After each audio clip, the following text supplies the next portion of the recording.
Assalamualaikum, saya Nur Ilya Syuhada dari 888 ingin melaporkan tentang kependudukan kuasa asing.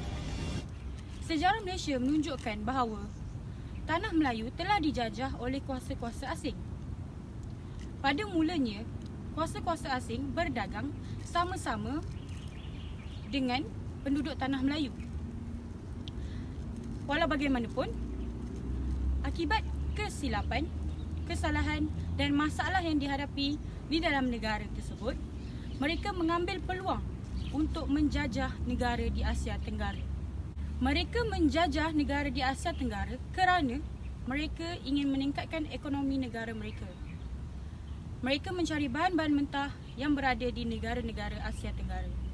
Selain itu, mereka juga ingin mengembangkan agama Kristian mereka kepada penduduk tanah Melayu.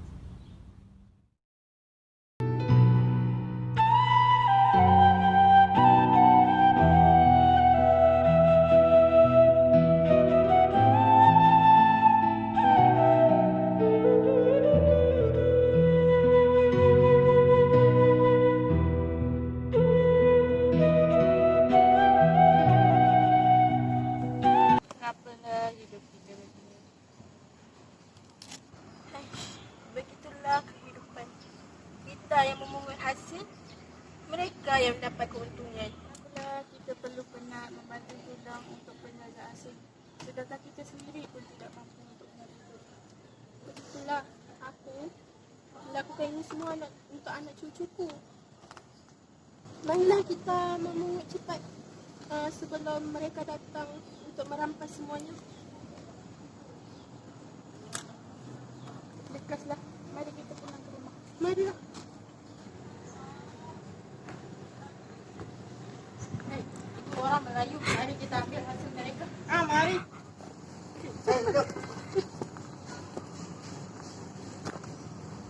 Bagi sini. Ini aku punya. Bagi sini. Aku punya. Bagi. Aku punya.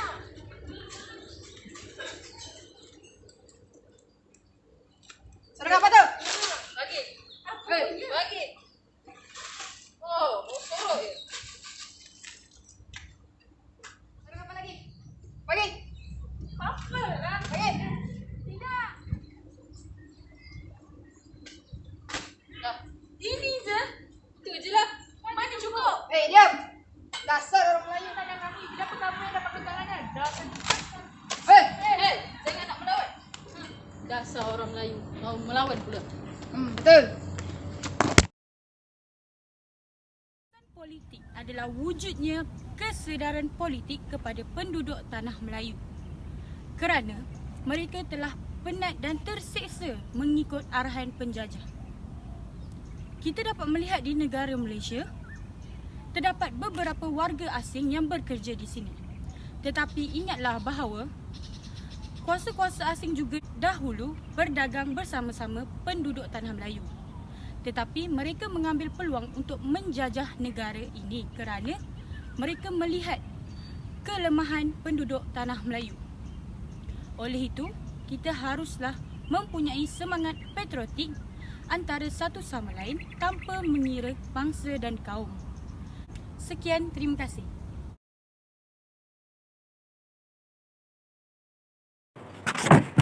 Assalamualaikum warahmatullahi wabarakatuh. Saya Nur Ilya Syuhada binti Sudin dari kelas DSI 2D, nombor metrik DSI 2025191.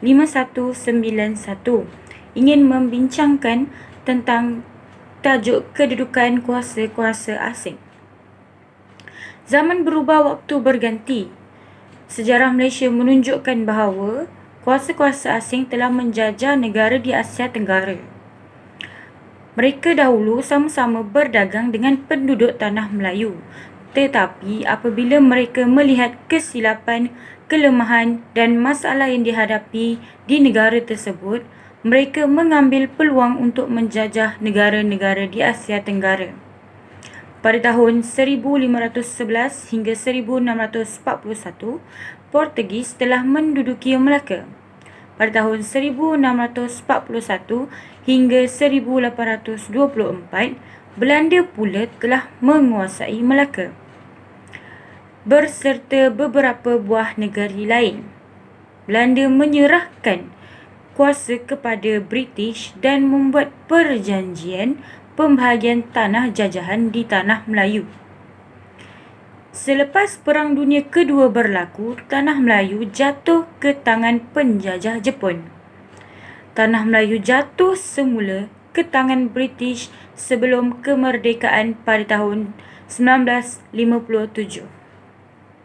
Sekian daripada saya, pendahuluan tentang kuasa-kuasa asing. Assalamualaikum warahmatullahi wabarakatuh. Nama saya Wan Nur Aina Humairah binti Cik Wan Azizan daripada kelas DSI 2D. Hari ini saya akan membentangkan mengenai faktor-faktor kedatangan penjajah asing ke tanah Melayu.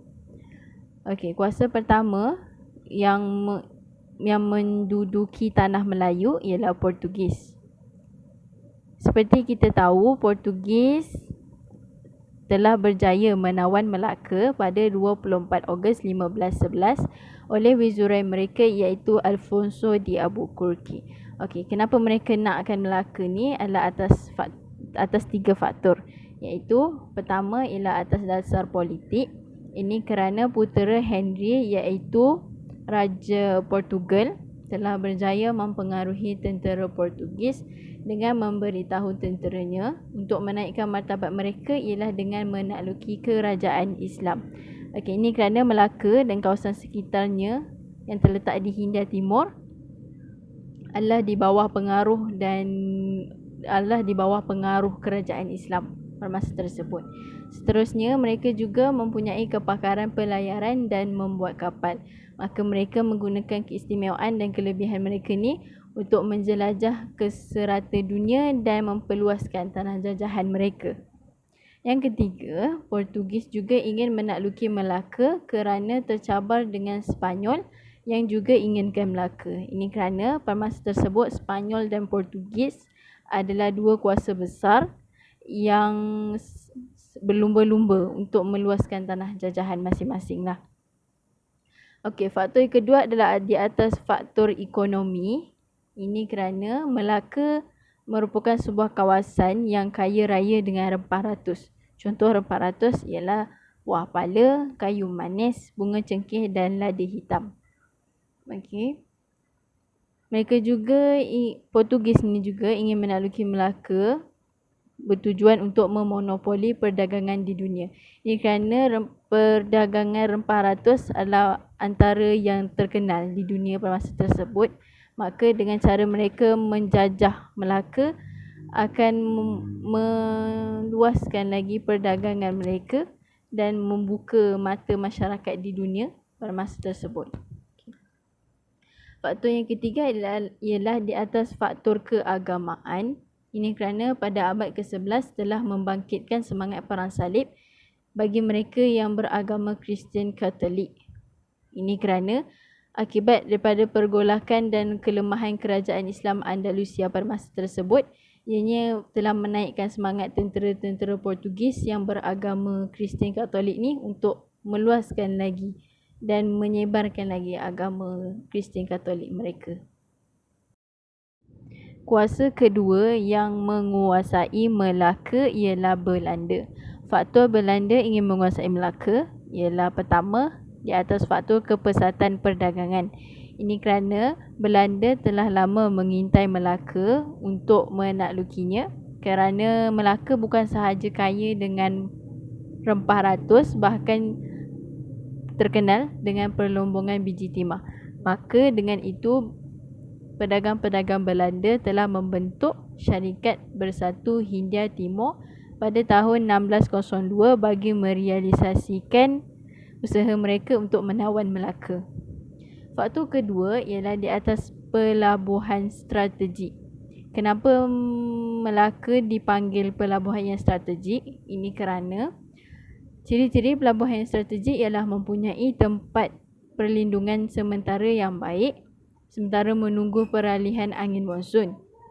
Yang kedua, mempunyai kemudahan bekalan air, makanan dan tempat membaiki kapal.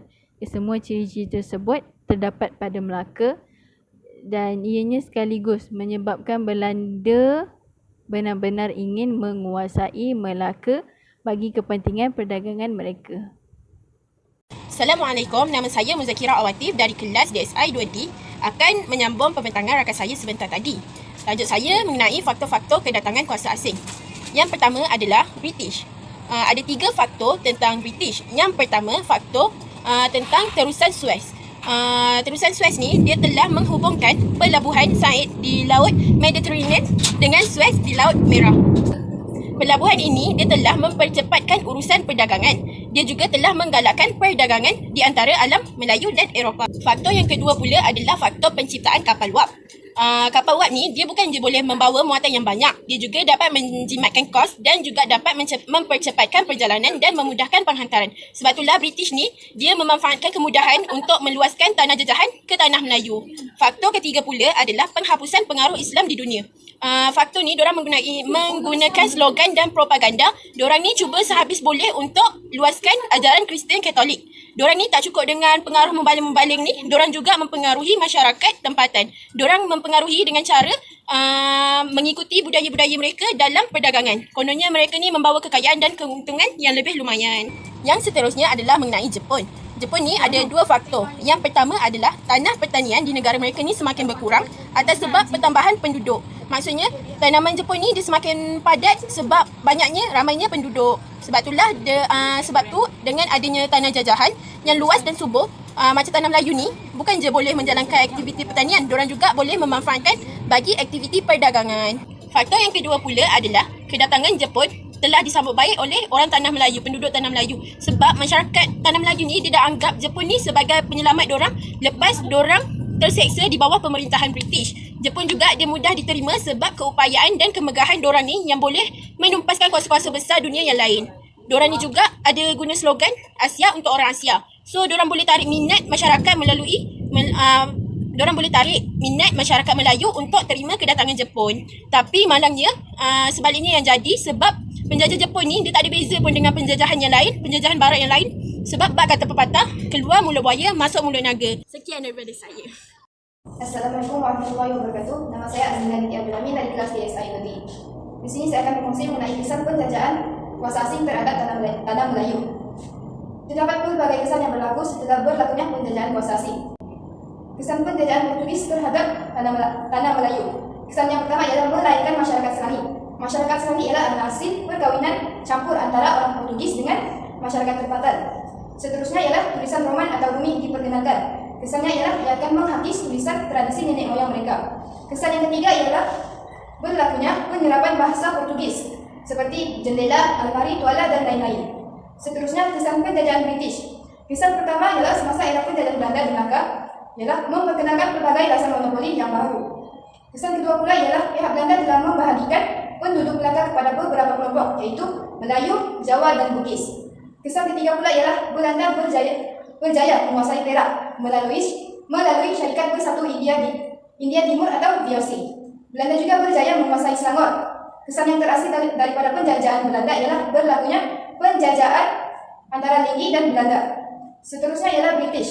Kesan pertama setelah British menjajah tanah Melayu ialah memperkenalkan sistem residen. Kesan yang kedua adalah mengharapkan sistem perhambahan bagi masyarakat Melayu. Kesan ketiga yang berlaku di bawah penjajahan British ialah menimbulkan perpecahan kebudayaan di antara kaum elit Melayu dan kaum tani Melayu. Okey, last sekali ialah penjajahan Jepun. Kesan pertama akibat penjajahan Jepun ialah meninggalkan impak negatif terhadap hubungan etnik di tanah Melayu. Seterusnya ialah kesan yang kedua, meningkatkan masalah sosial. Dan akhir sekali ialah kesan yang ketiga ialah taraf kesihatan yang merosot. Sekian, terima kasih. Assalamualaikum, nama saya Nur Aisyah Fatia dari DSI Dudi. Saya akan membentangkan tentang kejatuhan kependudukan asing. Untuk Portugis, jatuhnya Portugis disebabkan Belanda yang cuba untuk rampas Melaka. Dan Belanda berjaya dengan 2 serangan. Serangan pertama diketuai oleh Jacob Cooper dan Adrian Antonis. Dan serangan kedua diketuai oleh Sultan Johor dan Sultan Abdul Aziz Shah yang ketiga. Disebabkan Portugis tidak mempunyai bekalan makanan lagi, kehabisan peluru dan juga kesakitan yang menjamin, jadi mereka mengundur diri. Disebab itulah berhentinya revolusi penjajahan Portugis. Dan untuk Belanda pula, Belanda berhenti disebabkan munculnya peperangan Napoleon yang dibawa oleh orang-orang Perancis, orang-orang British dah. Okey. Jadi Belanda tak nak penjajahannya diambil alih oleh orang-orang British, maka ia membuat satu perjanjian. Perjanjiannya ialah Belanda menyerahkan Melaka kepada British, tapi British perlu menyerahkan Sumatera kepada Belanda. Jadi di situlah berhentinya penjajahan penjajahan Belanda di ranah Melayu. Okey, British pula kejatuhan British disebabkan tentera Jepun mendarat. Okey, kawasan terawal yang ditaluki oleh Jepun ialah Kota Baru, Pengkalan Cepa dan Tanah Merah.